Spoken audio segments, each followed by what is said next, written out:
P D M की 13 पार्टियां हैं ना, ये एक ही टोकरी के मुख्तलिफ अंडे हैं और ये एक इंतखाबात में आवाम के सामने एक जाली ऑप्टिक्स जो है वो जनरेट की जा रही है कि जैसे ये लोग एक दूसरे के हरीफ हैं। और चूँकि कराची वाले पीपल्स पार्टी की हकीकत को बहुत अच्छी तरह समझ गए हैं, उसके पूरे किरदार से नफ़रत करते हैं, उसके पूरे एटीट्यूड से, उसकी लूट घसूट से,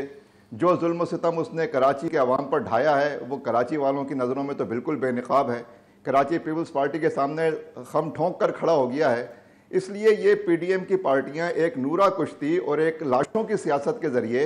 इस तरह की कोई चीज़ जनरेट करना चाह रहे हैं कि जैसे ये एक दूसरे के ख़िलाफ़ हैं। पीपल्स पार्टी ने मेयर का इलेक्शन जमहूरियत पे शबखून मार कर जीता है, जमहूरियत का गला घोंट कर जीता है। पीटीआई के 62 में से 32 उम्मीदवारों को ज़ोर ज़बरदस्ती से, धौंस और धांधली से, पैसों के ज़रिए ख़रीद कर इस तरह से उन्होंने फ्लोर क्रॉसिंग करके एक गुंडागर्दी के ज़रिए जो है वो ये मैंडेट मुसल्लत किया है। और अब ये राल टपक रही है इनकी कि आज़ाद उम्मीदवार आएंगे। तो अब आसिफ अली जरदारी साहब और बिलावल जरदारी साहब बयान दे रहे हैं कि आज़ाद उम्मीदवारों के साथ मिलकर, यानी मिलने का मतलब वही है कि जिस तरह बल्दियाती इंतखाबात में उन्होंने धौंस धमकी के जरिए या उन्हें खरीद कर अपनी हुकूमत यहाँ पे बना ली है, इसी तरह से उनको